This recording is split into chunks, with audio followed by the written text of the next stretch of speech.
biznes fabrikaga kelib, biznes boshlab, 1 yildan oshuv anaqasida, balki kimdir o'z maqtanishlikda, kimdir boshqacha tushunadi. 1 yil deyarli 14 oy ichida 3 milliard savdo qilganman. Tevr trendi. Kim qanaqa tushunsa tushunsin. Kimdir motivatsiya deb qabul qilsin, kimdir maqtanyapti deb o'ylasin. No, unaqa o'ylab o'tirmanglar, rostdan maqtanyapman. Ustoz hamma o'zim ustozim deb anaqa ko'raman, chunki hammadan nimanidir o'rganganman. Day sekretlarni ham biz bilmasdik. Oldin 40 ta bo'lardi uzumga tovar jo'natish, Mirzo aytgan. 2 mart 40 tadan jo'natsa bo'ladi, ko'proq tovar jo'natsa bo'ladi.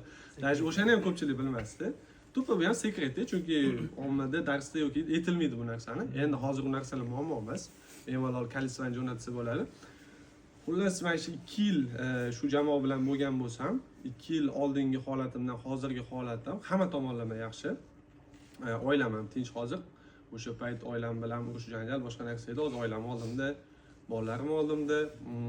Umuman misol uchun qanaqa shaxsiy ishxonam bor, bemalol borib, xodimlar olib ishlatib yokida tanish bilishlarim ko'paydi. Bozorda ozmi ko'pmi tanishim bor. O'sha o'zimning soham bo'yicha ko'pchiligi taniydi, yaxshigina taniydi meni.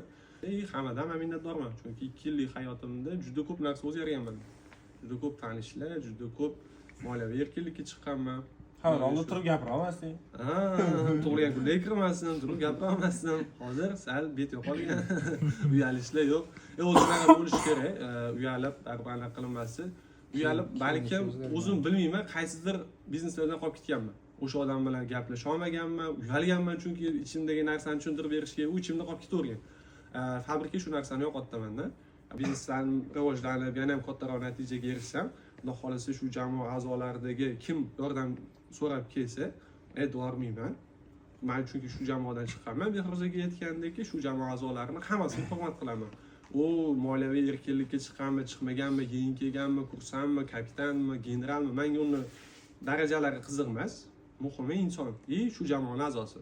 Men o'zim shu jamoadan chiqib yaxshi natijaga erishganim uchun shu jamoa sababchi.